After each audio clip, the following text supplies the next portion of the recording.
advice, of stuff that doesn't go down on paper. But I think essentially his most important role from the point of view of the monarchy was to be this constant and incredibly strong partner, supporter, and of course consort to the Queen. Do you think Prince Philip's role as consort has been underestimated in some respects? We always picture him, don't we, being 2 paces behind and being in some sort of junior role. But was the reality to that actually somewhat different?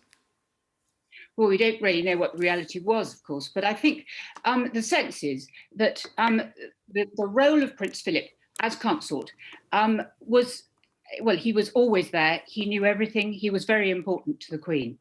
I think that it's terribly difficult to perform the role of monarch without a consort, and that relationship between the consort and the monarch is critical to the functioning of the monarchy. So, in a sense, if you say that one of the most extraordinary, sort of historically speaking, phenomenons of the 20th century has been that the monarchy actually, grew stronger in many ways and was certainly more popular, to a very large extent, this is due to Prince Philip and the fact that he was willing to sort of give up an incredibly successful and promising career in the Royal Navy, and to devote himself to the service of the monarchy. This has been his chief achievement, I think. There was that line, wasn't there, in the coronation where he dedicated his life to being the Queen's liege man in life and limb. What did that actually mean in reality, do you think? The practical reality of it. It's very ancient medieval language, but in practice, I think what it meant was that Prince Philip was always there for the Queen, that he was always supported her. As you say, he walked 2 steps behind, but he was, they functioned essentially as a double act. And when you look at footage of the Queen and Prince Philip together, Prince Philip will always tend to break the ice by often making a rather unexpected, if not controversial, remark. And that allows the Queen and permits the Queen, to stop being quite so formal as she might be, and to engage with people. I mean, they worked so well together. I think it was a sort of perfect partnership. And it was a partnership, I think, that had an enduring fascination for people, didn't it? Right from those early years when they were such a glamorous pair in terms of their perception worldwide. And later as they became more established. And now we can't really imagine a royal family without him, in the sense that partnership was so central, wasn't it? Yes. I mean, I think they were incredibly lucky, both of them, to achieve such a successful marriage over such an amazing long period of time. I mean, it's extraordinary by any standards, and particularly 2 people in such a pivotal position within the country. Yes, I think that it's only in the future will we really know who makes what contribution to the partnership. But I think one of the things that's really impressive about Prince Philip is that in spite of his, the fact he was incredibly able and had this very successful potential naval career, that he was prepared to back his wife and never to get involved in politics or to cross any of the constitutional lines. I mean, the skill with which he played that part, I think, is phenomenal. Yeah. And to what extent do you think he was central to ensuring the success of Queen Elizabeth's reign? Quietly in the background, perhaps, but essential. I think totally essential. I mean, yes, quietly in the background, but I think that for her to have, either a difficult marriage or no marriage, it would have been almost impossible. I think also one of the things the essential things here too is that, we have not just a monarch, we have a family, a royal family. And within the family, Prince Philip's part was very important. I mean, I think he managed the family estates. He looked after the children's education. I mean, that was sort of his department. And because the Queen, by virtue of her job, was away so often and busy so often, Prince Philip spent a great deal of time with the children. More so than perhaps might have been expected at that time. Jane, I introduced you as a royal historian. How do you think history will remember the Duke of Edinburgh? How would you sum him up? I would argue that he's been he has been the Queen's anchor, the Queen's pillar. He has been the man who helped to, in a very considerable way, to build and develop and strengthen the monarchy through the 20th and early 21st centuries. Jane, so interesting talking to you. Thank you very much indeed for your time today. Thank you. Well, let's return to Chris Shipp now, Royal Editor. Chris Shipp, what happens now? There is a whole mechanism that moves into force now, isn't there? There is indeed. And actually, I was just interested in what Jane was saying there about how Prince Philip will be remembered. And, you know, in the way in which now we refer to Victoria and Albert, in the future, we will be referring to as Elizabeth and Philip. I mean, the second Elizabethan era has been what it's been because of a significant part that he played in it. As for the arrangements, you won't be surprised to hear that they are going to be affected by the coronavirus restrictions. Now, there were different plans in place depending on what stage of lockdown England was at. But given that he died at Windsor Castle, we are expecting him also to be buried at Windsor Castle as well.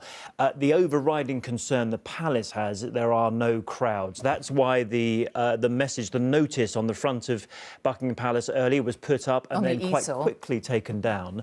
And that's the same criteria will apply to the funeral arrangements as well. So everything is likely to happen now behind the palace walls at Windsor. We can assume that the burial and the funeral service will take place at St George's Chapel, the chapel that most people know because that's where Harry and Meghan got married. But within that building itself, as you will know, Mary, there are some sort of memorial chapels, and I suspect that's where he will be lying in rest, not lying in state, of course, because this is not a sort of state funeral, but he was likely to lie in rest. But the overriding concern, and it will be between Downing Street now and Buckingham Palace to decide exactly what happens. The Queen also gets the final say.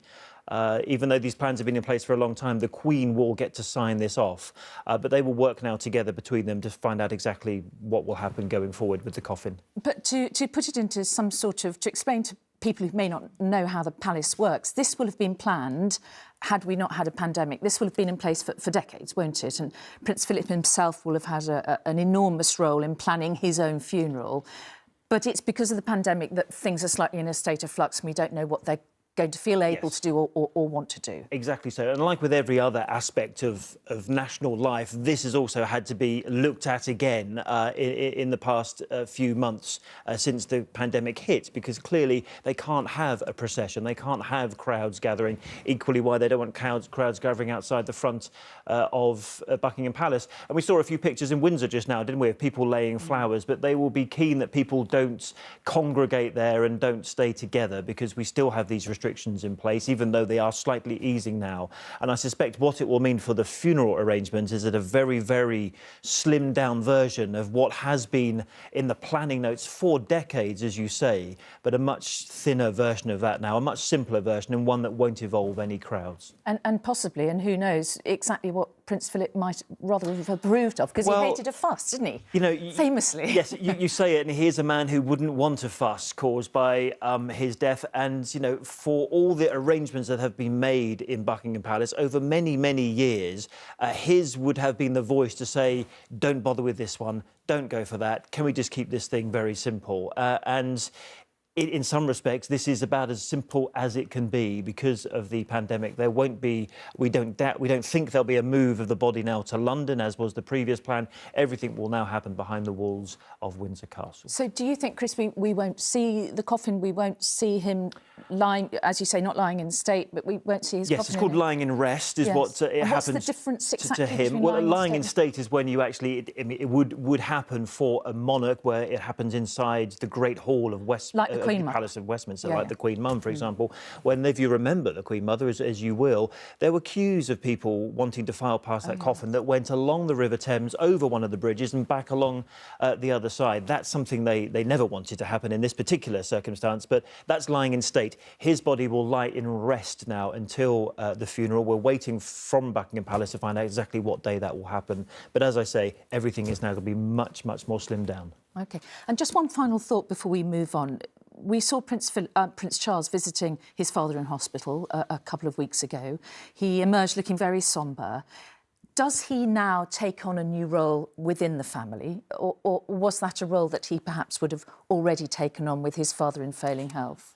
I don't think anything official. Nothing sort of changes in terms of the constitution, but Prince Charles's role has been changing over many years now. I think the most obvious one that people will know is when Prince Charles now leads the nation in tribute on Remembrance Sunday at the Cenotaph in Whitehall. It's no longer the Queen who does it, and she stands on the balcony and looks down upon the proceedings. But he will now, of course, be the person to accompany his mother to, for example, the state opening of Parliament and events like that. So he will have an increasingly high-profile role, but he remains the heir to the throne. He remains Prince of Wales. She remains the monarch. So constitutionally, not a lot has happened because ever since Prince Philip retired in 1997, the Queen has been doing many of these things on her own a lot more regularly. And do you know, Chris, when we might expect to see the Queen? No, those plans were never part of the official plans. We don't know. I mean, for example, she did make some televised addresses before the funeral of her mother, the Queen Mother. She also made a televised address in that very controversial time before Princess Diana's funeral. I wouldn't rule that out because we know how much her husband meant to her, but we've had no confirmation of anything like that. OK. All right, Chris, thank you very much indeed. Well, Neil Connery is outside Windsor Castle, where Prince Philip passed away peacefully this morning. Neil, we've seen people there laying flowers already. What's going on there? What are people saying to you? Mary, it was interesting listening to what Chris was saying there about how this is going to be handled in the hours and days ahead. There are small crowds here at Windsor on this early afternoon, but those crowds have been gathering in the last hour or so, getting slightly larger. People are trying to observe the social distancing. Many are wearing masks. And as you say, some are coming now to the Henry VIII gate, the main gate entrance here into Windsor Castle, laying flowers here. They've been doing this for the last hour or so. Many families, some children obviously still on the Easter school holidays, so some visitors coming into Windsor. But I think so far the bulk of people who've been arriving here to pay their respects are from this community, from the Royal Borough of Windsor and Maidenhead, determined to show their support and love for the Queen and the royal family in the wake of this news today. Now, those people who are bringing flowers here, you can see behind me, the police are advising them now that it might assist them in their work if they could maybe lay those flowers on the Windsor Long Walk, which of course is just a few hundred metres south of where we are at the main entrance here at the Henry VIII gate. And viewers will be familiar with that gate from the royal wedding of Harry and Meghan just a couple of years ago. Of course, a very different mood there, a very different feeling today. It is, Mary. It is very quiet, very sombre. I think people just taking this news in and just speaking to people very briefly when I arrived here in Windsor. What struck me, I think, and the thoughts of many people today, first of all, with the Queen, people determined to show their support, their love for the Queen and for the royal family. And also that sense of gratitude, I think, for the Duke of Edinburgh and his life, the service, that example of duty he has shown in everything that he has done for so many decades, at the centre of national life, next to the Queen, helping, supporting her in that crucial role she has. I think people really taking stock today and reflecting on just how important the Duke of Edinburgh has been in helping the monarchy over the last, 6 or 7 decades through phenomenal changes in this country and around the world as well. Neil, for the moment, thank you. Neil Connery at Windsor. And Chris, just to return to you. Yeah, just a quick note on that. I mean, my understanding is that the royal family would rather that people would make a donation to a charity, either something very close to their own hearts or something that the Duke of Edinburgh was very close to, rather than leave flowers. It goes back to the point I was saying a few moments ago about congregating, leaving flowers, for example, be that at Buckingham Palace, be that at Windsor Castle, be it at the Palace of Holyrood House in Edinburgh, where also the notice of death that was put up there at the same time as the one at Buckingham Palace is also being taken down imminently as well, to stop crowds being attracted. So yes, we saw some flowers at Windsor. Inevitably that is going to happen, but I think the message from the family themselves is that they would like people, where possible, to make a donation to a charity that's very close to their own hearts. OK, Chris, thank you. We mentioned Holyrood, and let's get some more political reaction. The leaders of Scotland and Wales have been paying tribute to Prince Philip. The First Minister of Scotland, Nicola Sturgeon, had this to say about the Duke just a short time ago. Well, I'm deeply saddened by the news that the Duke of Edinburgh has died, and my deepest personal condolences go to Her Majesty the Queen and the entire royal family. First and foremost, he was a husband, a father, a grandfather, a great-grandfather, and my thoughts are with all of those today who will be feeling a profound sense of loss and grief. In particular, the Queen. He was her husband of 74 years, and I think we can all imagine just how devastated she will be at his loss. Prince Philip, though, he lived a life of public service and deep devotion to the Queen. He had a close association, of course, with Scotland. He went to school in Scotland. I know that he enjoyed all of the time he spent at Balmoral. He had a very long association as Chancellor with the University of Edinburgh. But probably above all of that, the Duke of Edinburgh Awards scheme transformed the lives and gave hope and inspiration to countless numbers of young people. So I think we should deeply appreciate the massive contribution that he made to public life and to the whole country. Can we pick up on that life? First Minister of Scotland, Nicola Sturgeon, just a few minutes ago. And also, just a while back, the First Minister of Wales, Mark Drakeford, paid his own tribute to the Duke.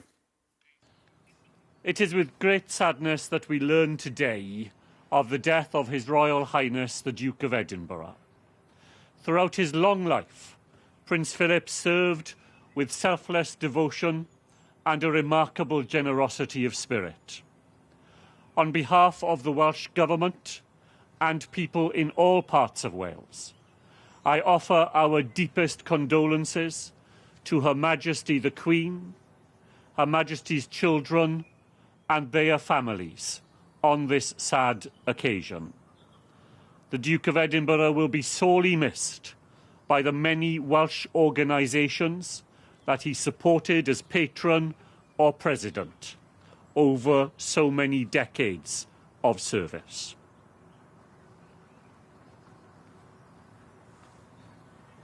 And the First Minister of Wales, Mark Drakeford there. Chris, the Duke very much a man of the nations as well. He was, after all, the Duke of Edinburgh, and he took a great interest, didn't he, in the United Kingdom?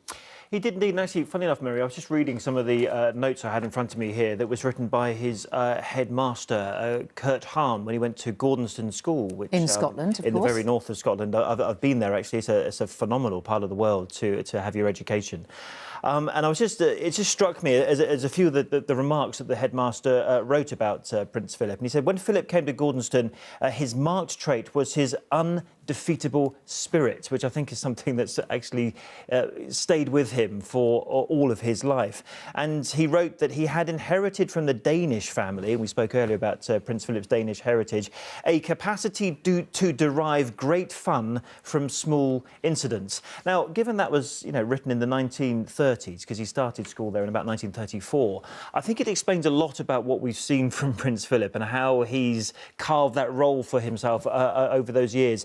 And I always remember the times that you were, for example, at a Buckingham Palace garden party. The you knew where he was, not because you could see him, but because you could hear the laughter coming from the group of people that he was talking to, because he always wanted to make people feel at ease. He always wanted to make them laugh. Now, you mentioned earlier in one of your conversations that sometimes led into a little bit of trouble, led into some newspaper headlines the palace could have done without. But I was just remarking that even in 1933, they were talking about his undefeatable spirit and his capacity to derive great fun from small incidents. He had a very unusual childhood, didn't he? Those who may not be familiar with it, I mean, run us through it, because he wasn't your traditional You're looking at his prince. family there, for example. That's his father, Prince Andrea, who was a member of the Greek royal family. Now, the Greek royal family itself, a little bit complicated, did actually derive from the Danes. It was a Danish prince that became the first king of Greece. And that's There he is on the left. There we go. Look at that blonde hair. Exactly. Amazing. That is why he's not got any Greek blood in him. He might have been born in Corfu, but essentially he comes from the Danish royal family. But he had a very nomadic childhood because of his family having to flee Greece. His father was facing a court-martial. He ended up staying with his elder sisters. His sisters were quite a bit older than him, and they married into German hierarchy as well. So he spent a lot of time in Germany and also with the family in the UK as well. So there's some of his sisters there you can see him sitting with. And because they married into the German hierarchy, when his sister died in a plane crash, for example... Sister Cecile, wasn't it? Yes, exactly. She was flying to the UK at the time she died in a plane crash. That's why he went to a funeral and was surrounded by people in Nazi uniform because of his sister's husband. When you say what a remarkable and interesting, nomadic, different, varied lifestyle he had, yes, he did, and it began at a very, very young age. And his parents split up, and his dad lived in Monte Carlo. His mother became a nun. Yes, and before she became a nun, of course, she had some mental health issues, as we would say nowadays. I think those days they say that she was sectioned and she was put in a sanatorium in Germany. So he didn't really see his parents. He didn't have that sort of loving parental input that many people, do experience, but he didn't. So he had the love of his wider family, of his sisters, of his aunties, uncles. Also his grandmother looked after him a lot. Alice of Battenberg's mother looked after Prince Philip and looked out for him and decided on where he would go to school, etc. So it's such a fascinating lifestyle that really did end up, though, in Britain, in the Royal Navy, serving in the Second World War, and then getting married to the Queen. And all via his uncle Louis Mountbatten, of course, wasn't it? Of course, yeah. Who made that introduction. OK, Chris, again, for the moment, thank you very much indeed. Now, health editor Emily Morgan joins me now. Emily, the Duke had recently left hospital, as we've already discussed, in the Edward VII Hospital. What do we know about his health situation over the past few months? Do we know what was wrong with him? Not specifically what was wrong with him, no. Of course, the royal family they always keep their illnesses out of the public eye. We do know that when he went into hospital, he went in with a pre-existing condition. He was treated for that. He was at the King Edward VII hospital. He then had to be transferred from that hospital to St Bart's. Now, that's an NHS hospital where he then had to have a procedure for a heart problem. We don't know what that procedure was. He did have to spend a month in hospital. That's the longest time that he spent in hospital, and he was then transferred back to the King Edward VII hospital and eventually was discharged and was allowed home in March.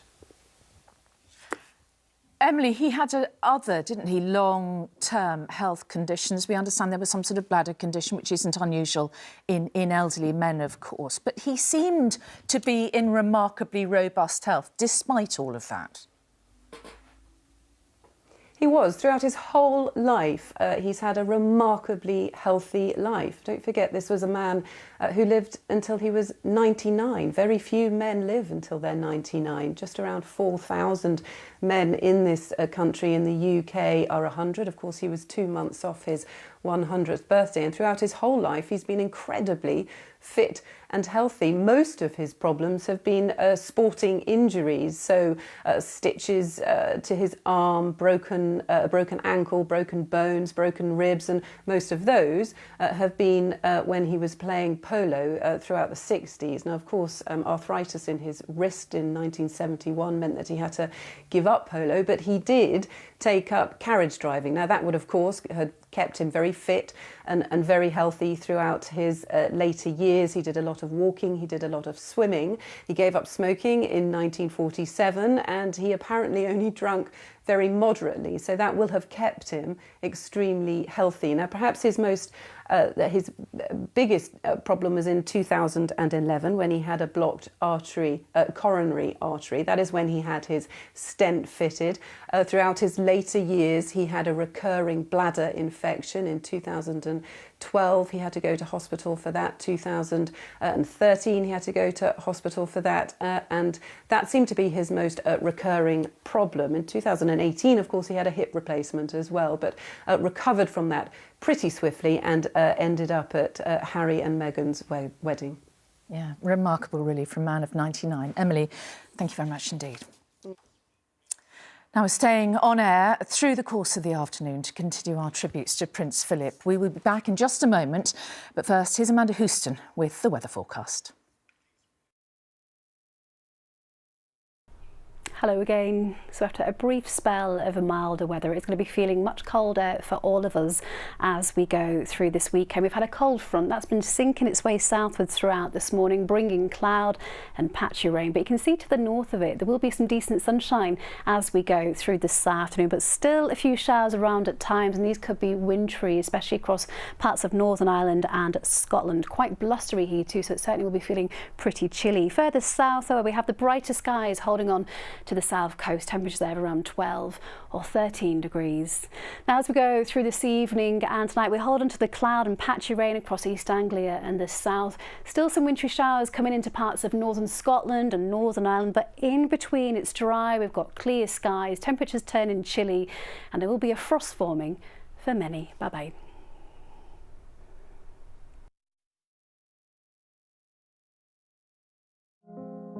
It is just gone 2 p.m. If you've just joined us, we have broken into our programming for special coverage following the death of the Duke of Edinburgh.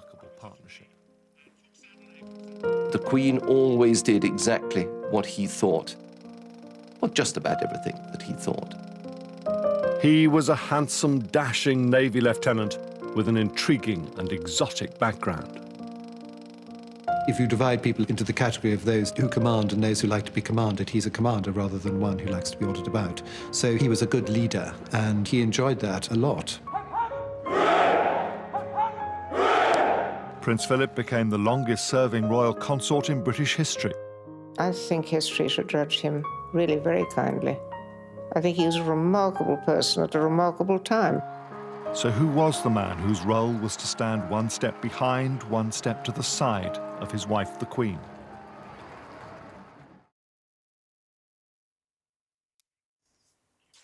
Now, at midday today, it was announced by Buckingham Palace that Prince Philip had died at the age of 99. He was the longest-serving consort in British history and had been married to the Queen for 73 years. A frame notice announcing his death was placed on the railings outside Buckingham Palace. The statement, which was issued by the palace, read: "It is with deep sorrow that Her Majesty the Queen announced the death of her beloved husband, His Royal Highness the Prince Philip, Duke of Edinburgh. His Royal Highness passed away peacefully this morning at Windsor Castle. Further announcements will be made in due course. The royal family join with people around the world in mourning his loss." Flags at Buckingham Palace, Downing Street and the Palace of Westminster have been lowered to half-mast, and the Prime Minister has joined those across the country and around the world in paying tribute to the Duke.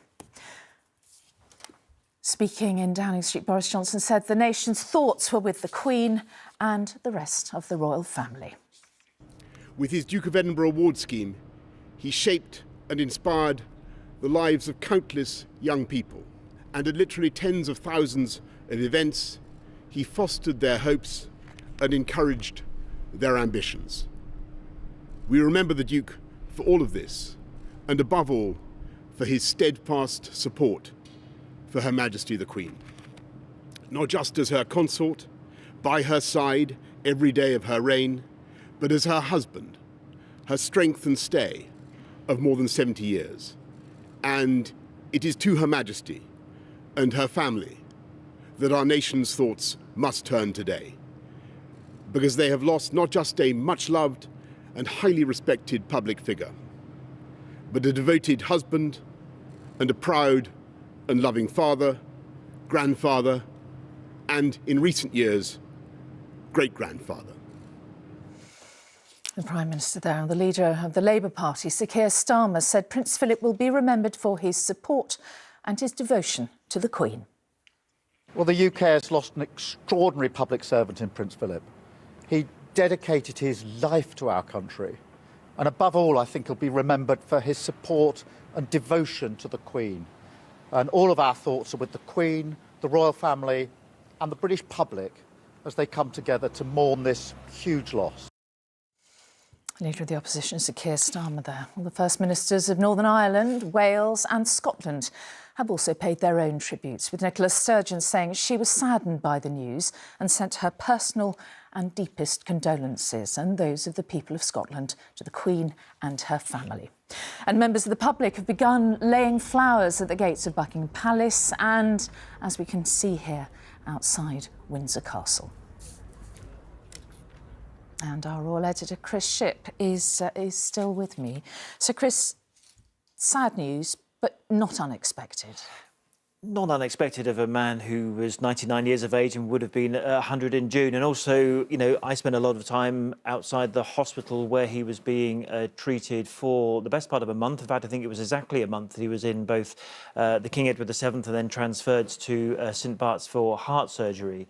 And they wouldn't have done that heart surgery on him last month had they not thought there was a very good chance of success. That heart surgery was successful, and he was then transferred back to King Edward for the treatment for the infection. He was in there for a long time. He didn't want to be in there any longer. And when he left, he returned to Windsor Castle, where he's been with the Queen now for just over a year since the lockdown started. And there is a very nice symmetry there, and one at which I wonder might have played a part in events in the preceding days, because it was his mother, Princess Alice of Battenberg, who was born at Windsor Castle in 1885. And it was today at Windsor Castle where Prince Philip lost his life and died at the age of 99. So I think if he could have had it this way, he would have chosen this way. He would have wanted to have spent his final days at Windsor Castle. It was a place he loved, the place the Queen loved, and actually the place they called their home. Buckingham Palace was the office, Windsor Castle was the home. And in many ways, they spent a lot of time at home together, even at Christmas this year when they were on their own, essentially, because they couldn't be with their family. They spent that time together. And, I mean, again, we saw this picture a little while ago, but look at it again. It's just the two of them together, I think, is a reminder of what a huge loss, personal loss, this will be for the Queen. But as you say, a man who's 99 years of age, led a very full, very active and, you know, a remarkable life. And we will look back on Elizabeth and Philip in the same way we now look back on Victoria and Albert. And as you say, they were together in the last year, more than they would have normally been, actually, because he lived in Norfolk, didn't he? He had retired up there. But one of the benefits, I suppose, if you can say that, of this COVID pandemic was that they were together in HMS Bubble. Explain how that worked. Well, the Queen still needed to do her job, and what we have seen from the Queen in the past few months is the ability to do her job on Zoom or whatever sort of video platform that the royal family use. And that's meant that she has stayed at Windsor Castle throughout. There's been a couple of times when she's been out. I think we counted 4 times she's been outside palace walls since the lockdown started. One of those was just very recently when she went to a memorial for Commonwealth airmen in Surrey. But they have spent that time together. So they came up with a system, if you like, where a small coterie of staff would look after them on rotation and make sure that they weren't at risk of catching the virus. And that's how they've basically spent the past year. So we've had pictures from Windsor Castle. That's where we saw Prince Philip when last summer he handed over a military title with the Rifles Regiment, looking very sprightly. I mean, I remember looking at those pictures, wondering whether or not it would be possible for him to descends the steps when he went to meet some of the soldiers from the rifles. Not a problem at all. No railing, no stick, nothing was needed for him to descend those steps. And we came away from that thinking how remarkably well he looked, how remarkably fit he still was for a man of that age. Man of 99. And he was always determined, wasn't he, to be seen in that light. And I remember, did he have an operation before Harry and Meghan's wedding, and a hip replacement, was it? Operation, but exactly so, yeah. We were told he was determined to walk into that chapel, and he didn't want to go in a wheelchair. No, and he walked in unaided into the chapel for that big day for Harry and Meghan, or what was, we thought, a very big day at the time. Things have changed quite a lot since then, haven't they? But I think you can probably see some pictures of him at the wedding here. Here we go. So this is 2018, 19th of May, as memory serves me right, the Saturday, beautiful day in Windsor. And this is a man, there we are, who literally had a hip replacement operation in the weeks before. So when we were told that before the wedding, we thought, well, there's no way he's going to make it. There's no way that he'll be able to walk into that St George's Chapel where he is now unaided. And, you know, the pictures are the proof. He is a man who wanted to be seen as fit and able. He shared a couple of words there with his grandson, Harry, and Harry's best man, William, before sitting down with his wife, the Queen. And you wouldn't really know that that was a man who'd had a hip replacement operation just a few days before. Yeah, and that was, as you say, a very happy day, wasn't it? It seemed a very happy day. Things haven't quite turned out, perhaps, as anyone might have anticipated, but no. He will have presumably been supporting the Queen throughout these recent difficulties. Well, you know what? I do remember when we were at Sandringham for what was called the Sandringham Summit, which was in the days after Harry and Meghan first announced, when was this, 2020, that they wanted out of the royal family. They wanted to leave. They wanted to become financially independent. There was a shot that one of our cameramen caught of Prince Philip just up on the brow of the hill. He was in a car. He was there. He wasn't part of the actual meeting itself. He's retired. He would leave that to his wife to sort out. But you can bet your bottom dollar he would have given his forthright views before that meeting went ahead, and the Queen would have gone into that meeting having spoken and asked her husband for some advice before the meeting went ahead. Which I'm sure he would have been able to give. And we understand that Harry and he used to communicate via Zoom, is that right as well? Yes, actually, Harry said quite recently when he had a chat with the TV presenter James Corden that Granny and Grandad would have that Zoom call. And he referenced his granddad, Prince Philip, as at the end of a call, rather than press leave, as most people do, that he would like whack the top of the laptop down to end the call, which Harry found quite funny. We await news, incidentally, of whether or not either the Duke of Sussex or the Duchess of Sussex will be coming over to the UK. Everyone will know that they're now based in California. And she's very pregnant, of course. Of course, yes, she is pregnant with their second child, a daughter, as we now know. We have asked Prince Harry's office about that. We're waiting for a response. OK, so all sorts of things are going to be revealed and clarified over the coming days, Chris. Exactly so. And you will keep us in touch with those as and when. Thank you for the moment. Well, as consort, Prince Philip carved out his own role to help and complement the Queen, where she was head of state for many years. He was effectively the head of the family, but in recent years, he stepped back. Perhaps coincidentally, that's happened as the royal family have faced a series of huge challenges, as Chris and I were just alluding. As John Ray reports, the Duke was a natural leader who supported and challenged those he loved. The institution at the summit of the British state is a family affair, known even to some of its members as the firm. And at its heart, a partnership. From our family, it's fundamental, because without him, it would be completely different. He saw the Queen naturally as the chairman of the firm, and he was a kind of chief executive. It's the untold story of the reign, just how much he contributed behind the scenes. The royal family and Princess Elizabeth's fiancé have permitted these special film studies to be made. Philip had a glittering career in the Royal Navy, but that came to a premature end with the death of his father-in-law. So what next for a young man of prodigious energy? At first, frustration. Nobody had really thought about, and by the way, what is he going to do? And it took a little while to find people who understood that he had extraordinary experience and skills of his own that could be made very good use of. But he also found ways in which he could make an impact. While the Queen wore the crown, the Duke of Edinburgh wore the trousers. He was allowed and enabled to run the family side of the business. It was he really who settled on where the children went to school, on what the houses should look like, on how Windsor Castle should be developed. The Queen left all that to him and was glad to do so. But Philip, the moderniser, crashed against custom and convention. I think in those days the footmen still wore powdered wigs. It was a different world. It was a Victorian court. He seemed to be almost dangerously progressive. Yet progress prevailed. A new monarch and a new style of monarchy for a new age of mass media. It was Philip who ensured the coronation was televised. What he was up to was simply trying to bring a breath of fresh air and new ideas to a fusty old institution. What's this for? Philip understood the need for the royals to appear real and relevant in less deferential times. Oh, why have you done that? Though his gamble to allow cameras to document a year in the family's life was an experiment never repeated. He came to realise that it was possibly a mistake, because once you start selling yourself as people, as individuals, you begin to make yourself into a soap opera. You realise this is guaranteed failure. And I think one of his regrets of the later part of his life was that the royal family had become something of a soap opera.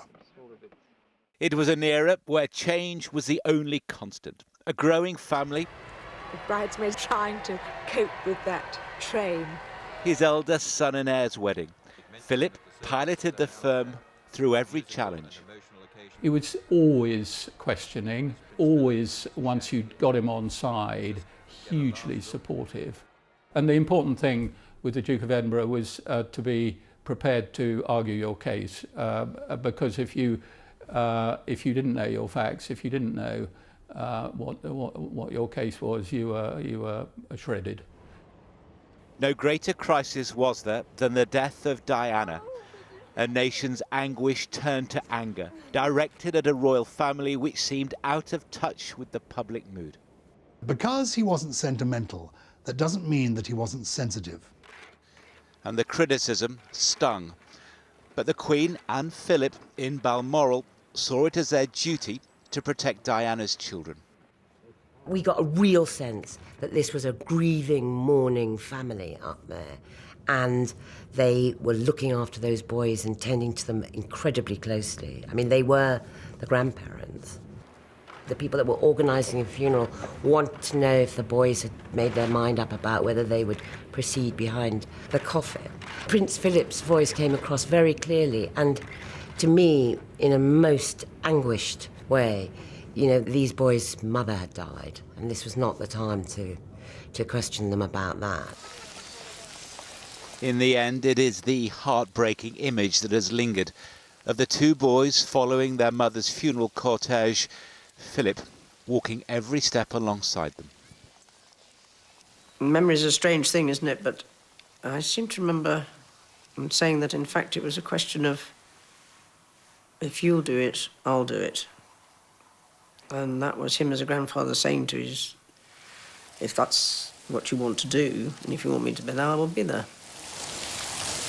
A reassuring pat on the back of Prince William from his grandfather.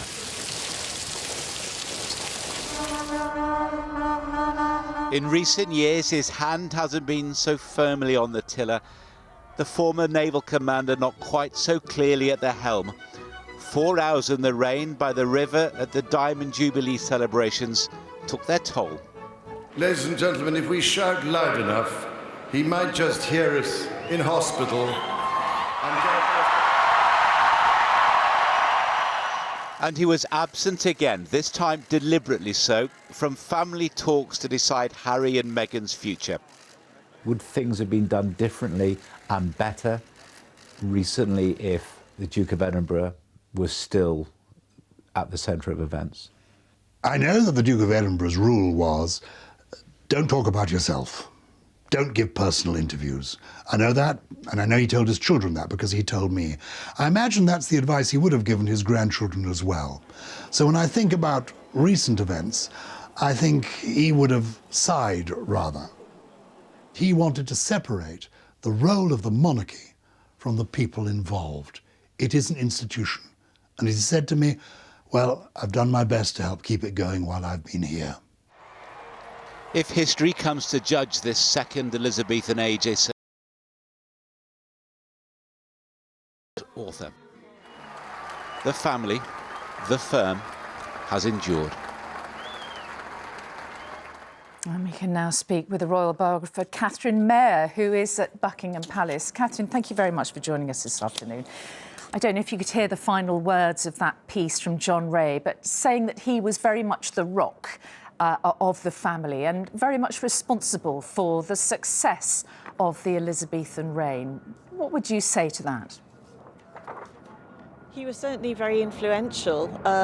He came from a background that was a lot stranger than many people realised. They tend to think of royals as having a kind of feather-bedded existence, and of course he had been tossed around the globe by war, came from a very difficult family, and he imbibed certain lessons very early on, including a kind of stoicism that then inflected everything that he did, but also that he passed on to, or tried to pass on to the next generations. So he certainly had very strong ideas about how to do things, and you see that the echoes of that in those subsequent generations, both in the ones who follow it and the ones who don't.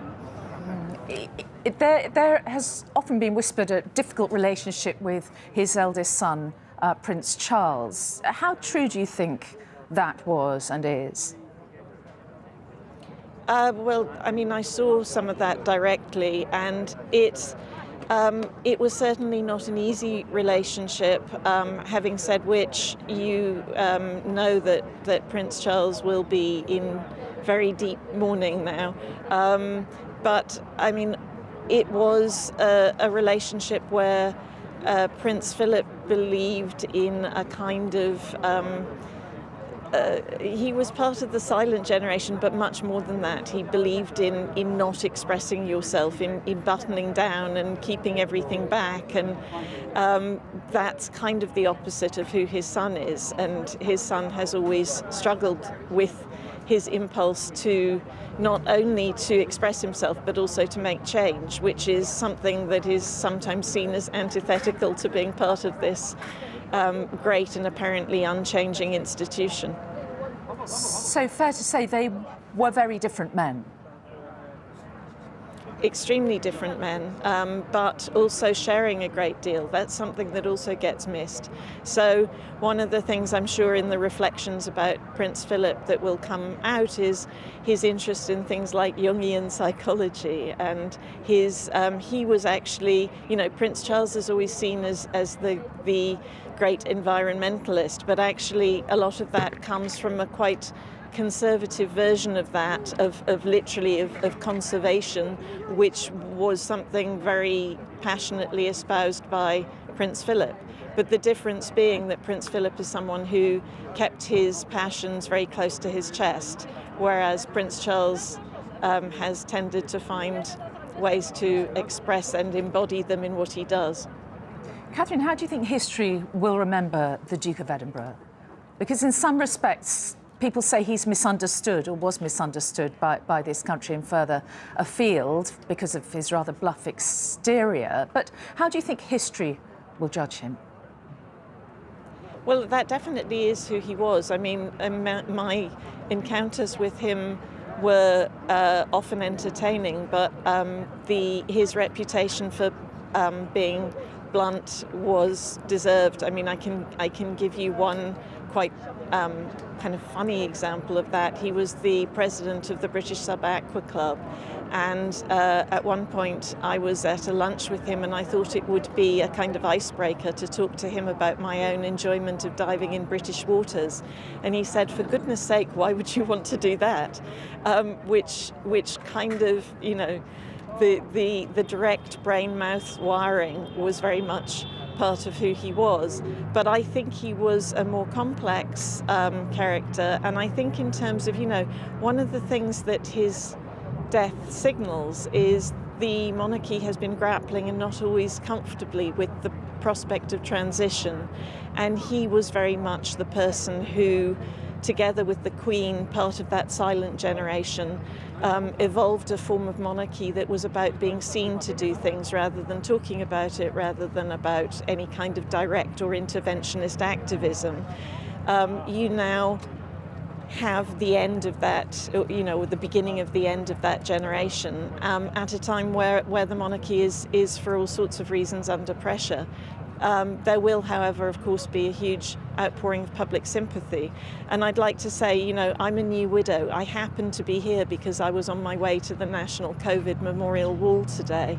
And so although I'm sort of thinking analytically about what's happened, I also feel an enormous amount of sympathy for the new widow, the Queen. And I think whatever people feel about the monarchy, that is going to be shared. But I also think that there's a lot of people who were not able to be around those who were dying. We're in this huge period of national mourning.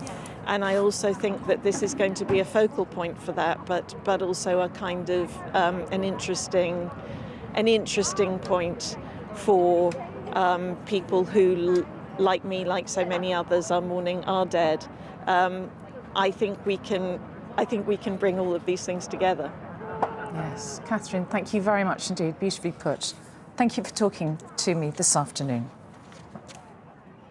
And joining me now in the studio is former newspaper editor and royal commentator Eve Pollard, who's sitting on my right, and also Chris Shipp is still with me. Now, Chris, Parliament has been recalled.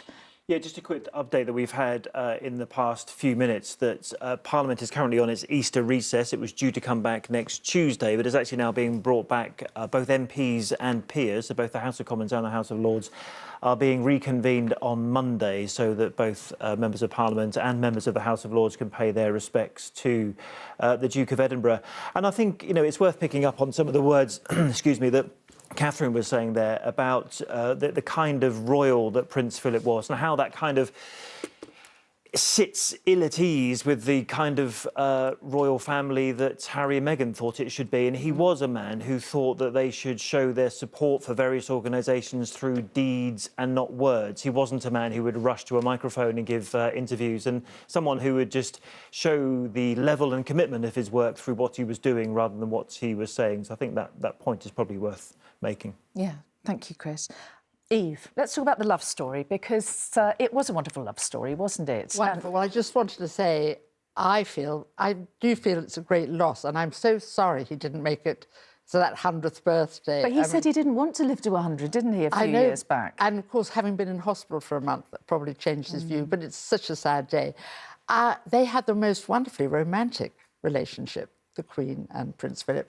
You have to remember the war interrupted things, so they met when he was 19 and she was 13, and she was still wearing schoolgirl socks and in Dartmouth. This is Britannia Royal Naval College. Yes, the tennis courts apparently. Courts. She was impressed by how high he could jump over the nets. Wasn't yes, it? exactly. So he was showing off. He was showing off, and they were asked to go well away. There was some drama going on at the Dartmouth Naval College, so they were sent out. And then, of course, after a while, they start writing to each other. Those of us who are ancient, as I am, can remember those bundles of letters and getting letters. And nothing could be more romantic than hearing from the man who turned out to be her future husband. They wrote every week. My goodness, and she kept all those letters. But he wasn't what the establishment would have expected or hoped. Well, was he, in some respects? He was royal, but he wasn't... He was extremely one royal. of us, if you like. Exactly. Well, he was, a great-great-grandson of the Queen Victoria, as his distant cousin from his wife. But he wasn't. And you have to remember the war had happened, and he had 4 sisters. One had sadly died in a plane crash. But the 4 sisters are all married very high-up Germans who'd all been involved with the Nazi Party. So he was known as the Hun by some people. So he was a real outsider then, wasn't he? A real outsider. He wasn't a Briton in that sense. No, and of course he had actually come from the Danish royal family who were offered the monarchy in Greece, and that all fell apart when he was 18 months old. Even though he was born in Corfu, he doesn't have any Greek blood. He spoke English, French and German because he really, after the age of 9, didn't have a proper home. His mother was taken, she had medical health problems, and she was taken off to a sanatorium. And in fact, Sigmund Freud saw her there. I mean, it was the very interesting beginning bits of all that psychiatry work, psychology, all the rest of it. And his father went to the south of France and lived in Monte Carlo with his mistress. So he went to Cheam School, and then I think, as Chris said earlier, his grandmother would find places for him to go in the holidays, and he never complained. He'd sometimes write in these grand sort of visiting books, Prince Philip of no fixed abode. And he said later that he travelled across Europe, boats, trains, taxis, on his own from a very early age, and nobody had helped him. And of course now he'd be getting counselling, but he learned to make do and mend. He learned to make it work. He learned to be very practical in those many years. Never complain, never explain. Never complain, never explain. And also there was always an answer. There was a way through. I mean, I remember very kindly, he and the Queen have always been very attentive to the Journalists' Charity, which is for journalists who've fallen on bad times. And years ago, I remember him saying, "You're not as old as me," but he saw me carrying a glass of wine. He said, "If I were you, I'd soon give up wine and drink beer. That's what I do. It's better for you." I was thrilled with this and kept it totally to myself. Then after a few months, I could see he was telling this to everybody. When I next saw him at another charity event, I said, "I didn't know you were going to tell everybody that." He said, "I'm trying to be helpful and keep you all alive." The romance between the Queen and Prince Philip, it was always said to have been masterminded by Lord Louis Mountbatten. I think Lord Louis Mountbatten did his bit. I mean, I think he could see here was this very attractive... His nephew, handsome, tall, joined the British Navy, of course, and was mentioned in dispatches. This would be the perfect wife for the future Queen of England.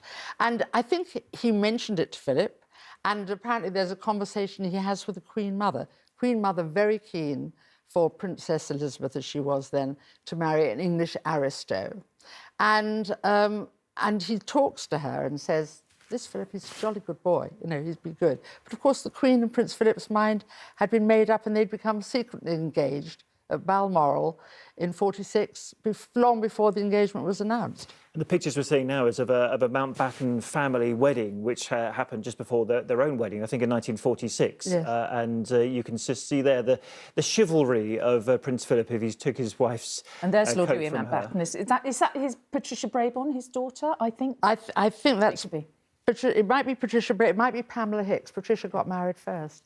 But what is interesting is he takes her coat off at the entrance to the church, and a little frisson goes round the press, but not enough. And they kept it secret for a bit longer. But that was the beginning of thinking maybe this would be something. Maybe.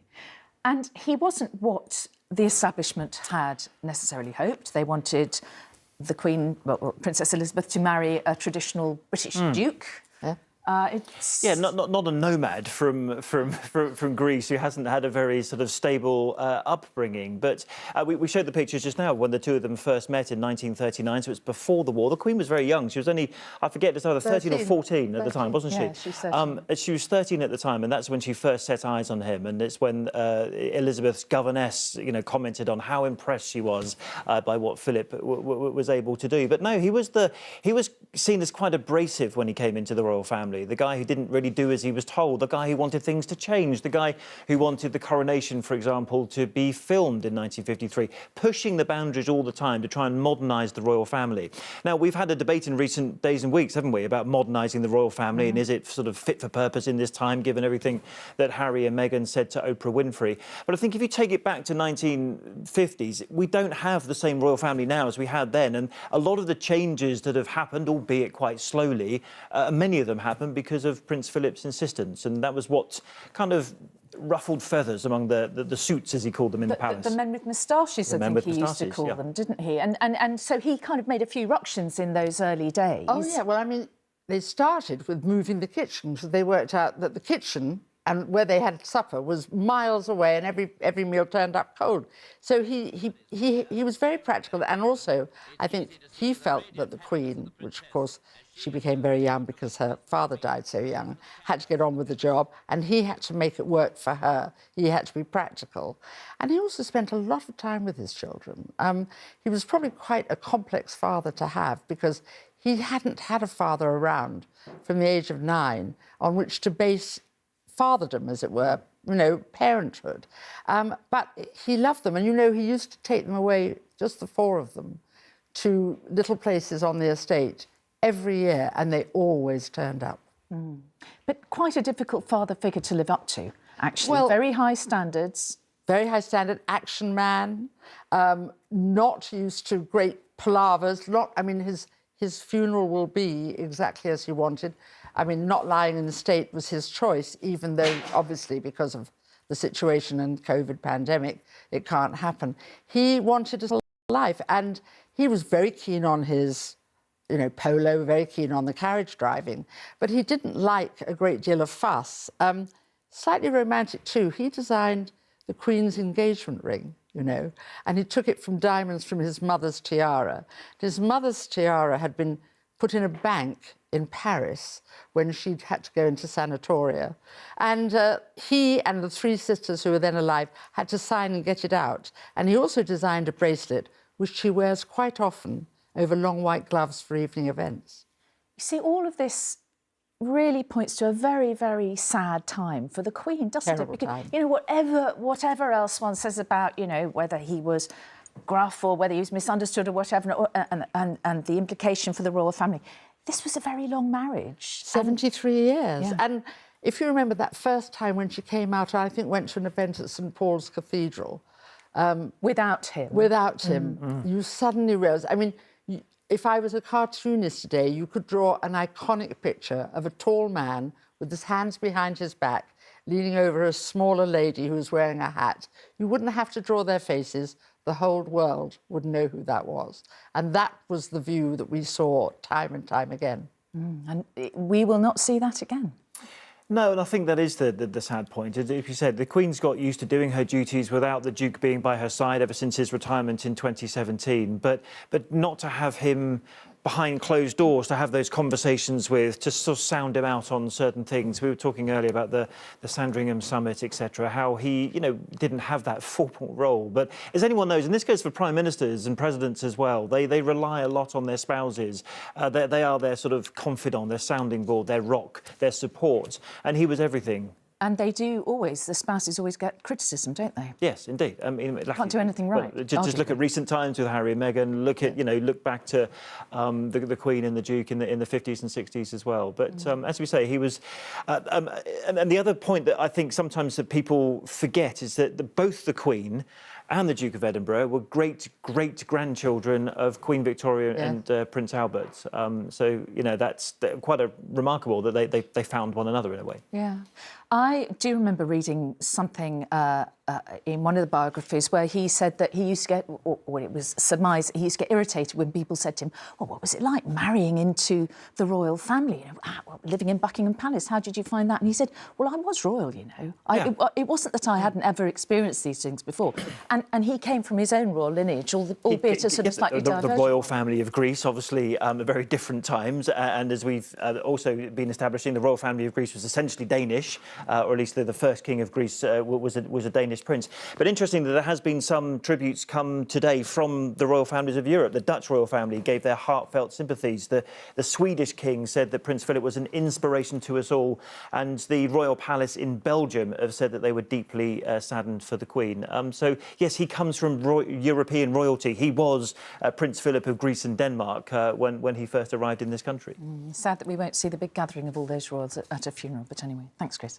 Well, let's get more reaction now to today's really sad news from 4 former Prime Minister. Sir John Major said it is impossible to exaggerate the role that the Duke of Edinburgh has played in his lifetime of service to the monarchy and the United Kingdom.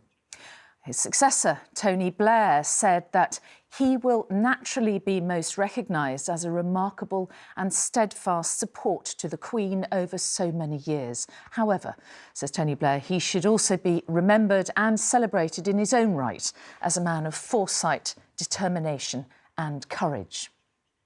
David Cameron said it was desperately sad news and that the Duke showed true dedication to our country with unstinting service stretching back to his courageous naval duty in the Second World War. And Eve mentioned that. Well, Theresa May said that the nation and the entire Commonwealth owe Prince Philip an extraordinary debt of gratitude for a distinguished life of service to the Queen, our country, and so many around the world. Well, members of the public have already been gathering at Buckingham Palace to pay their respects to Prince Philip, and Juliet Bremner is there. So, Juliet, what reaction have you been seeing from people that you've been speaking to outside the palace today? Well, actually, very emotional, Mary. We've seen the police trying gently to disperse people and move people on because they don't want crowds gathering in this time of a pandemic. And they have taken down that official royal notice now for the railings. But one woman said to us that she felt a pull to come here, that this is actually the emblem, Buckingham Palace, of our royal family, and that she cried when she heard that Prince Philip had died, and that she was most worried for the Queen. There have been lots of notices from the public, handwritten on scraps of paper, put up on the railings. And I'll just read you a few of them to give you a flavour of the kind of emotions and feelings people are showing. One said, "To our beloved Queen and the family, it's with great sadness that we've heard about the passing of your beloved husband, Prince Philip." And then in brackets they've written, "What a man!" exclamation mark. But I think what most of them are saying, and the recurring word that we keep saying and seeing in them, is service. They are praising the Duke of Edinburgh for his many decades of service to the royal family. One said, "R.I.P. Prince Philip, thank you for your loyal service over the years, your vision for the future, and of course the humour you have shared with us." Others say, "Thank you for your service, thank you for a lifetime of service, and thank you for your devoted service." I think this is what people are remembering more than anything else. They've described him to us as an icon and a role model. He is somebody we know, and we keep hearing from all the guests, that has been a presence, a loyal, constant presence throughout all those decades.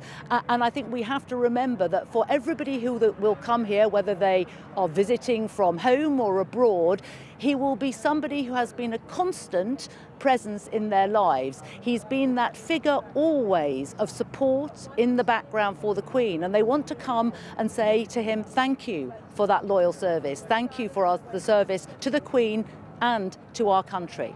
Juliet, for the moment, thank you. And Chris, you were nodding along to that very much. You know, I was reading to you earlier some of the reports from Kurt Hahn, his headmaster at Gordonston School in the 1930s. And it just struck me as Juliet was talking there about service. This is what Kurt Hahn wrote in 1934. "Philip knew how to enlist willing service. He never lost the childlike quality of becoming absorbed by whatever he tackled, almost," he wrote, "to the point of oblivion." And just to hear Juliet speak there about service and some of the messages that people are leaving outside Buckingham Palace, I think, you know, it's not just us here talking about the service that he gave to the Queen and the country. It's not just Kurt Hahn in 1933 who was talking about it as well. It's something I think that people recognise the country over and the world over. Mm. In terms of his legacy, Chris, obviously one of the major parts we remember him for is the Duke of Edinburgh's Awards, which he started decades ago. Will that continue without him, and will it change in any way? Yes, it will continue. And actually here is we can talk a little bit perhaps about what might happen to the title Duke of Edinburgh. Now, ordinarily it would pass to the next most senior member of the royal family, which would be Prince Charles, but he's already the Prince of Wales, for example. So it will in time, and not immediately, the title Duke of Edinburgh will pass to Prince Edward, the Earl of Wessex.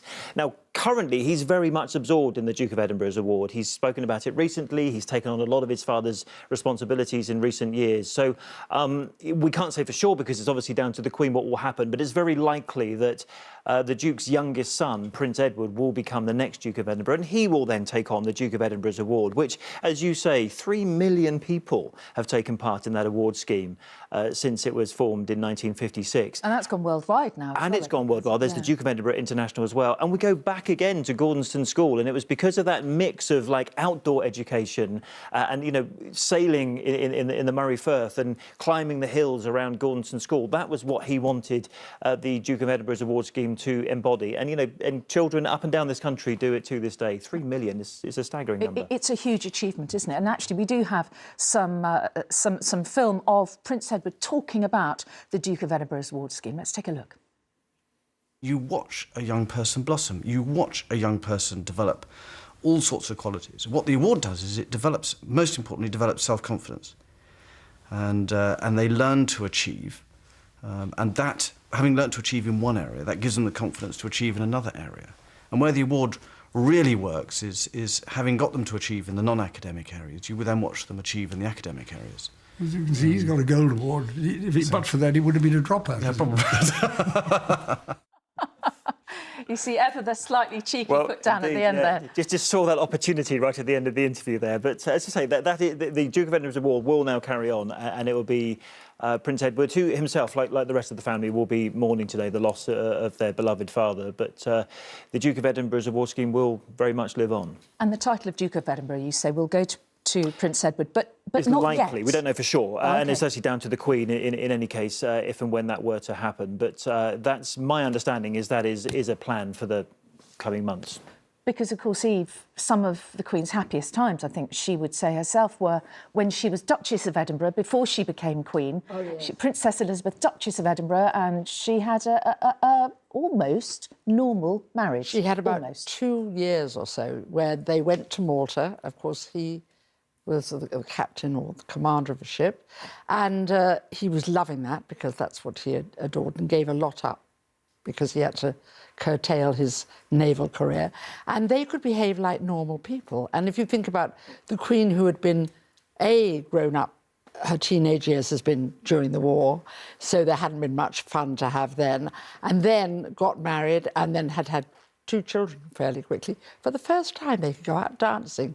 They could have people for dinner. They could be normal. And I think her parents, George VI and the Queen Mother, late Queen Mother, decided that was rather important for them to have some normal sort of behaviour. And people are quite critical because they left their children with the grandma and grandpa in London.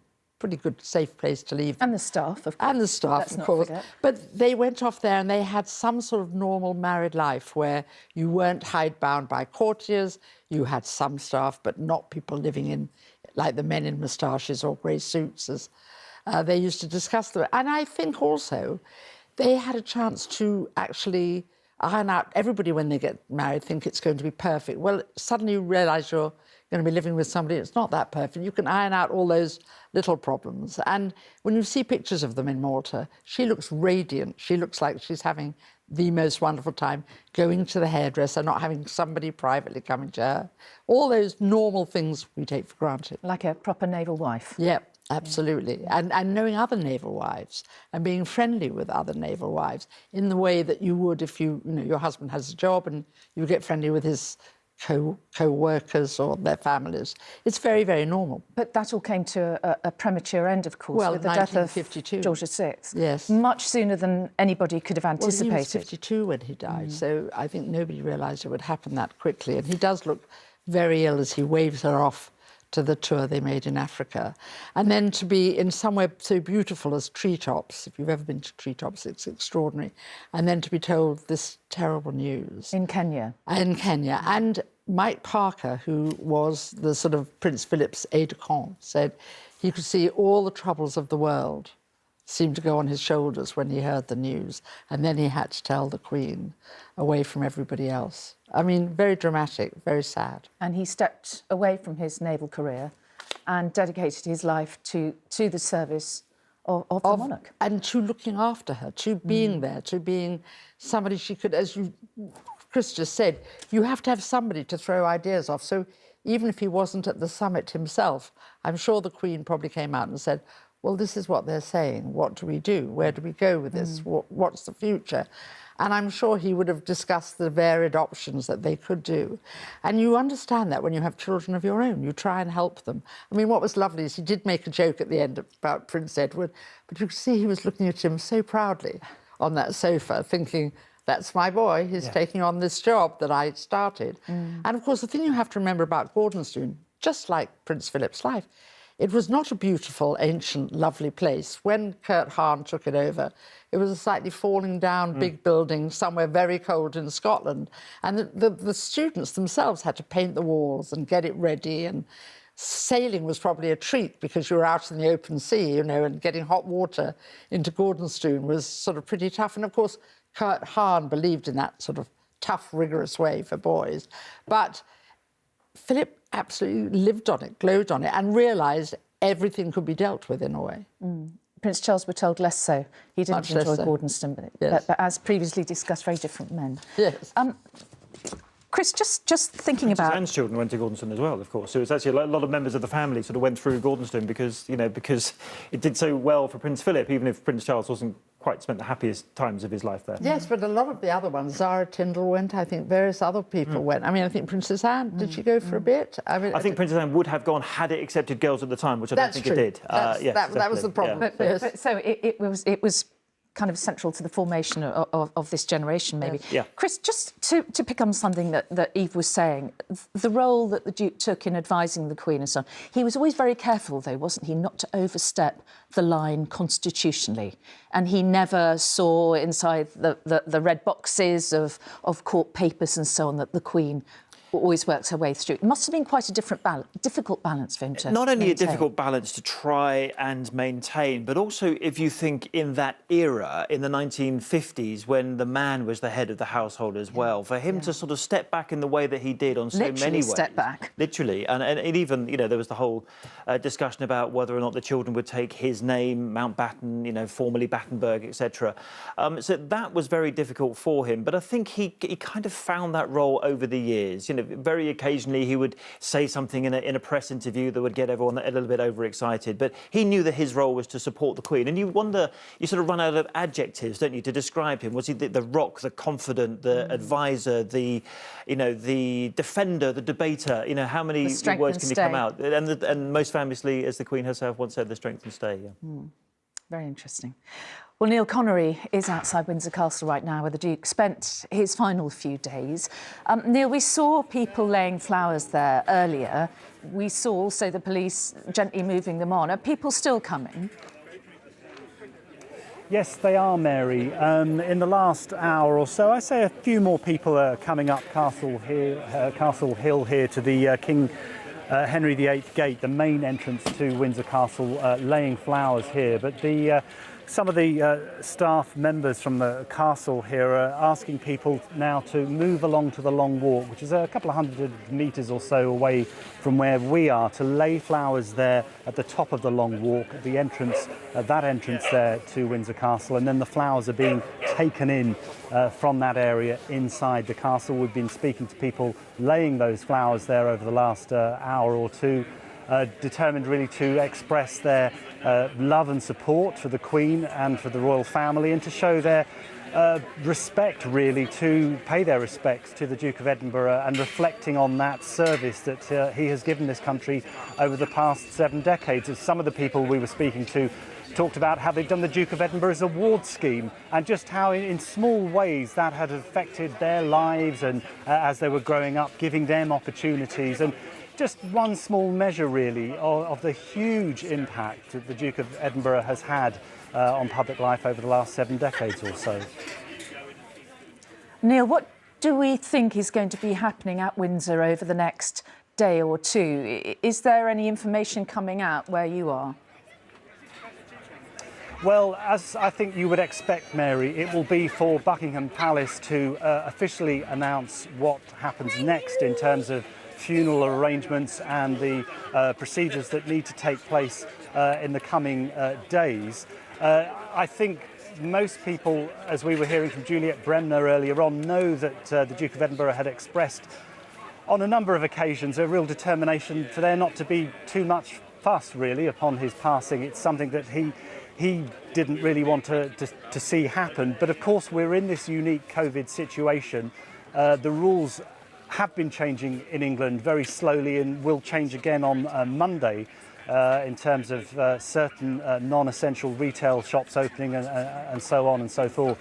So I think the authorities are really going to have to weigh up the impact of the situation we find ourselves in terms of the pandemic, and yet people will want to show their respect, pay their respects to the Duke of Edinburgh, and to show their love and support for the royal family. So it is going to be a difficult balance. I mean, the royal family have made it clear this afternoon that while they clearly appreciate what they are seeing here and understand it, they don't really want crowds to gather, given the public health advice and situation that we currently find ourselves in. So it is a bit of a balance, but I'm sure they're going to take everything into account in the coming hours. OK. Neil Connery at Windsor, thank you. And just to return to you, Chris Shipp, because you were saying that the Palace are urging people to, if they wish to do something, to maybe make it a donation rather than a bunch of flowers. Yes, I think we'll get more detail this afternoon. In fact, we think we'll get quite a bit more detail this afternoon once they've, sort of got all their sort of ducks in a row and made an announcement. But I think, as Neil was saying there, what will be the overriding priority here is that you are following government guidelines. There aren't any crowds. There is no risk to public health, given everything that's going on. And that's why I think when we get the announcement about what's going to happen with the funeral, it will be a very slimmed-down version of what it was as well.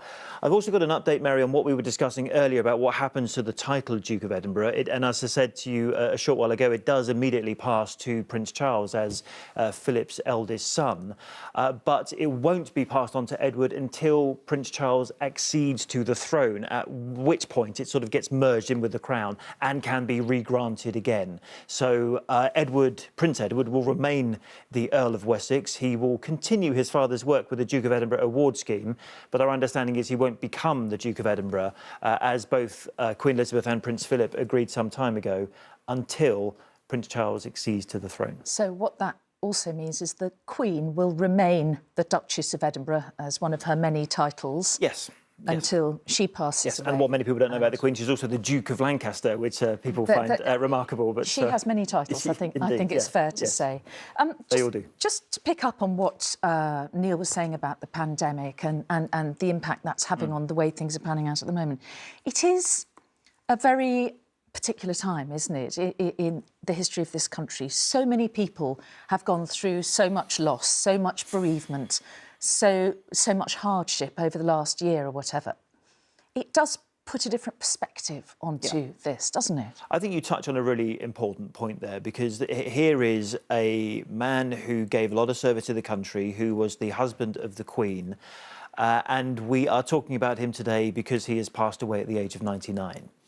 However, there are many, many tens of thousands of people who have lost loved ones over the course of the past year, and many of whom lost their lives many years earlier than could have been expected. So I think we talk about this as a note of sadness for the Queen, who has now become a widow. But this is not a tragic event. This is a man who lived to the age of 99, who had a wonderful life, a fascinating life, a difficult life, a very, a difficult start to his life. Yes, we've discussed that as well. But a man who reached the age of 99 after what was a remarkably full life.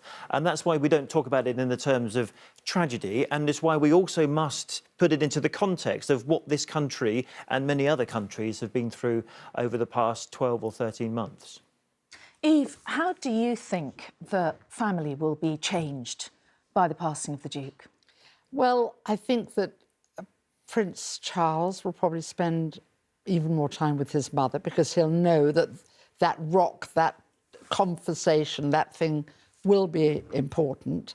I think that when the Queen Mother and Princess Margaret died, Princess Anne spent a lot of time with her mother, and so did Sarah Chatto, Princess Margaret's daughter.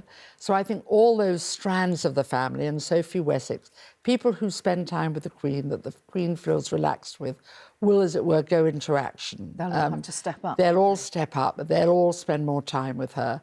And they'll all want to feel that there are times when she would be perhaps alone with the Duke. They don't want her to be alone. So whether it was Sunday lunch, and HMS Bubble might have to grow a bit bigger to take them all in. But they'll all understand that, you know, she doesn't, you know, they did so much, just the two of them, that somebody else will step in and help. And I think that's the time we'll see this family really come together. And as Chris said, we've been through a very difficult time with this family for the last few months. I mean, where things have been opened and things have been said and things have been hurtful. And it'll be interesting to see how this family knits together and protects her and protects what they have going forward. And I think we'll see that.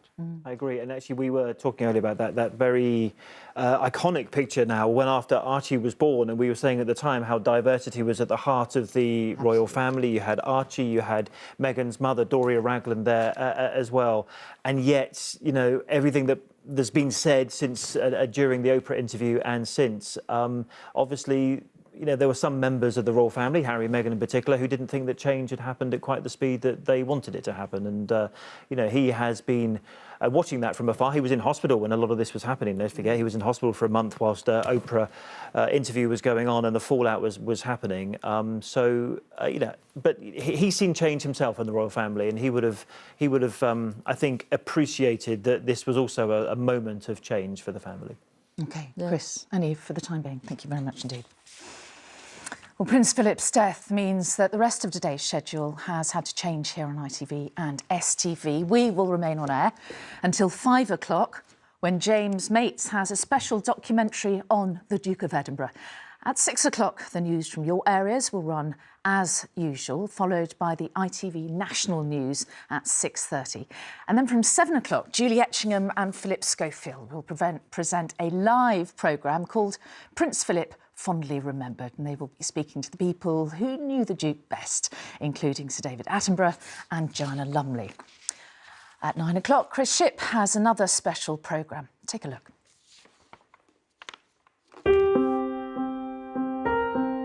Most of us knew him simply as the husband of the Queen, the father of the heir to the throne, Prince Charles. But the full picture of Prince Philip is more remarkable, much more intriguing, and far more surprising. Certainly when he first went to school, he was asked, you know, what he was called, and he said, "I'm called Philip." And they said, "Well, you must have another name. What do you mean, just Philip?" And so eventually he said, "Well, I suppose I'm Philip of Greece." 6 million young people around the world have taken part in the award scheme that bears his name. His own instability in terms of his young life had given him an extraordinary perspective, an ability to relate, and an inbuilt strength. Father, consort, innovator, grandfather. In Prince Philip's royal life, he has left his own indelible mark. And that is at 9 this evening. But good afternoon. You are with us now because Buckingham Palace today announced the very sad news that the Duke of Edinburgh has died at the age of 99. The palace said it was with deep sorrow that the Queen shared the news that Prince Philip had passed away peacefully at Windsor Castle this morning. He was married to the Queen for 73 years and was the longest-serving consort in British history. Leaders across the UK and around the world have been paying tribute, with the Prime Minister Boris Johnson saying the Duke was much loved and highly respected. Flags at Buckingham Palace and Downing Street have been lowered to half-mast, and well-wishers have been laying flowers outside royal residences. With more, here's our UK editor, Paul Brandt. The formal announcement was placed outside Buckingham Palace this afternoon. 4 short paragraphs marking the end of a long life, one of the longest in service to this country. It is with deep sorrow that Her Majesty the Queen announces the death of her beloved husband, His Royal Highness the Prince Philip, Duke of Edinburgh, the announcement read. His Royal Highness passed away peacefully this morning at Windsor Castle. Further announcements will be made in due course. The royal family join with people around the world in mourning his loss. That morning was marked with flags at half-mast at Buckingham Palace, above Parliament, and over Downing Street too, where the Prime Minister paid tribute. Prince Philip earned the affection of generations here in the United Kingdom, across the Commonwealth and around the world. He was the longest-serving consort in history, one of the last surviving people in this country to have served in the Second World War. Like the expert carriage driver that he was, he helped to steer the royal family and the monarchy so that it remains an institution indisputably vital to the balance and happiness of our national life. We remember the Duke for all of this, and above all, for his steadfast support for Her Majesty the Queen. Not just as her consort, by her side every day of her reign, but as her husband, her strength and stay of more than 70 years. And it is to Her Majesty and her family that our nation's thoughts must turn today. At Windsor, where he spent his last weeks with the Queen, flowers are already being left. The Duke might not have been known for his own sentimentality, but many across this country now wish to express their affection. My heart just breaks for the Queen and the family because she lost her husband and such a stability in the country, I think, the royal family. So, yeah, just deeply sad. I've met him personally at the 12 Windsor Scout groups just down the road. And so also doing his Duke of Edinburgh programme, he's left quite an impression on me and I'm sure the rest of the UK as well. He was Prince of all 4 UK nations, but Duke of Edinburgh. And in the Scottish capital today, an announcement was also placed outside Holyrood House. He had a close association, of course, with Scotland. He went to school in Scotland. I know that he enjoyed all of the time he spent at Balmoral. He had a very long association as Chancellor with the University of Edinburgh. But probably above all of that, the Duke of Edinburgh Awards scheme transformed the lives and gave hope and inspiration to countless numbers of young people. So I think we should deeply appreciate the massive contribution that he made to public life and to the whole country. This afternoon, crowds are gathering at Buckingham Palace. More tributes left as plans begin to be announced to lay the Duke of Edinburgh to rest. OK, well, Chris, you've got some updates, haven't you? Some news. I mean, we're talking earlier about the funeral. So no longer will there be a procession in London. Everything is now going to happen in Windsor. And it has been confirmed that Prince Philip's body will lie at rest, as it is known, at Windsor Castle. And not in state. Not in state, no. That was his specific request. And that will happen at St George's Chapel. I think it will probably happen. There's an area of St George's Chapel called the Albert Memorial Chapel, sort of built at the back, as you can imagine. It was Queen Victoria which oversaw that, but I think that's where the body will lie in rest until the date of the funeral. Those official announcements are still being worked on at the moment, but will come from the royal family and from Buckingham Palace. It's been confirmed now that it has all been changed because of the pandemic, and the underlying principle here is that there aren't any crowds. And actually, the royal family has regrettably, they say, requested that members of the public do not attend or participate in any of the events that make up the funeral. Now, it would be quite hard for the public to attend them because the procession isn't happening anymore. It all happens behind the walls of Windsor Castle. But this request from the family is that people don't therefore gather in Windsor, outside whatever gate or entrance to Windsor Castle, in order to mark their respects because of this overriding concern for public health and the restrictions that still exist. Just a final point on flags. All flags on government buildings now and on palace buildings will now fly at half-mast from now until 8 a.m. on the day of the funeral. So we're still awaiting for confirmation of the day of the funeral, likely to be sort of 7 or 8 days' time, but the flags will now fly at half-mast for the best part of the next week. And Chris, where will his body be laid to rest? Where will he be buried?